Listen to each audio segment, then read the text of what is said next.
Hi everybody, it's Colette Baron-Reid. Welcome to this week's Astro Oracle reading.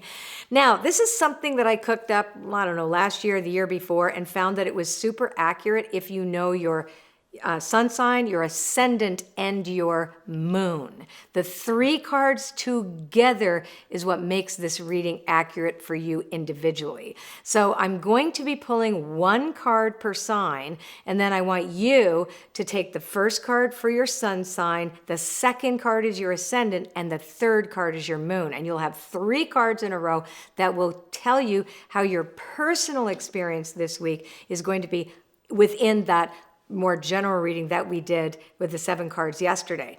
And if you don't know how to do that, just go to astro.com and put your birth data in there and they will spit it out at you right there on the internet. Well, it won't spit at you, but you know what I mean.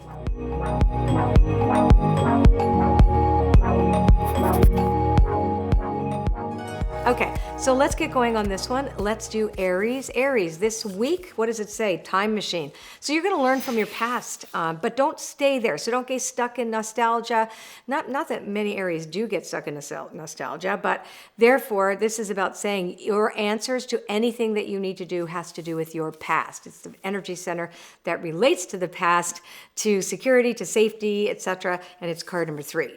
So now this next card is Taurus shining through. That is the energy relating to the ability to speak out. So it says this is a great week for you to shine, Taurus, to actually speak your mind and to really share what's meaningful to you.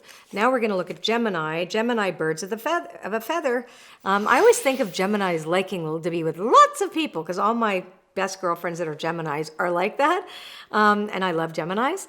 Anyway, so this is the heart center, card number 25. So birds of a feather it's the community, it's the connections that you have with others are going to be focused on for you this week. And there's a lot of like-mindedness there as well too. So now this is for little Cancers. I say that because I am a little Cancer. And that is beyond the ordinary. These are the cards are only read upright, by the way. So Cancers, beyond the ordinary, look to what is not ordinary. The card relates to spirituality, your relationship to spirit. And this is about connecting to spirit in such a way that you are recognizing signs, symbols, omens everywhere in the world, that the world becomes your oracle this week. And trust in the invisible is what this is saying. So Leo is seeing beyond, and that's card number 36, relating to intuition and imagination.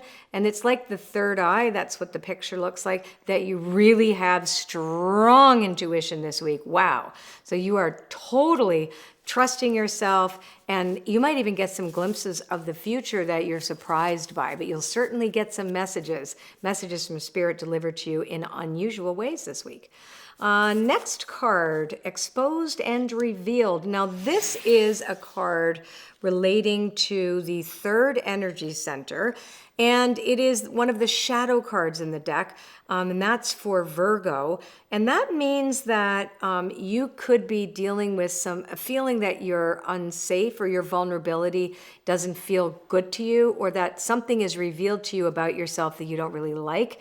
But that's okay because this is happening around the time of Mercury retrograde, and this is what we're supposed to be looking at. So this is going to really be healing for you in this department. So it brings up a little bit of information about shame or something from the past that gets resolved for you. Hi. If you like this video, well, leave a comment. I love reading your comments. And subscribe to my channel if you'd like to see me and more of my dogs. Just click on the subscribe button and up will come a little bell. Click on the bell and you're going to get this and many other, well, no more than 2 videos a week in your inbox before anybody else gets them. Now we have Libra, great big love. This is also, it's interesting, the 2 air signs having the heart energy. So this is card number 26. You're having a great time this week, Libra. And keep remembering that too, that this is all about the unconditional love that we all have for one another and that we can have for one another. So let love lead you this week. Close Encounters, and it was also one of the cards that we had, was the last card of the weekly reading. This is for Scorpio. And Scorpio, this is all about that intimacy and that real nice deep connection that you feel with other people, and it's very beautiful. Now we are looking at Sagittarius, the second energy center. It says in perfect harmony. You're also dancing. I love these cards. They're all talking really about these relationships that we have either with each other or with spirit. And this is like in perfect harmony. Things are just working out for you this week, which I think is fantastic. And we are dealing with a grand symphony yet again for Capricorn. Same card as yesterday. That's the energy of the heart. Remember, you count for sure, you, but how are what you desire, what you want, serving the greater whole? Are you thinking of others before yourself, or are you considering others before you make a move? Oopa. Ooh, that's that one that flew out the door, so we're actually going to use it. Typically, I put that aside, but because this is an astrology reading, this could be very interesting. Tender embrace just whooped out there too, and that's for Aquarius. It's a little melting time for Aquarius this week. Also, heart energy. And it's about reminding yourself to be kind and compassionate to others. That's really important for you this week, especially. And Pisces, let's see what you got going on, Pisces. On chart of sea. So, but it's a watery card, even though it's relating to spirit. You haven't traversed this territory before, Pisces, so don't pretend that you know what you're doing. You don't need to know. You can be in beginner mind and know that your boat will not capsize, even though this week could be inviting you into new experiences that you've never had before, especially with yourself. How do you like that? All right, everybody. See you next week. If you like this video, share it with your friends. Leave us a comment, and yes, we love to read them. And like my page, that would be nice. And I'll see you next time. Take care. Bye-bye.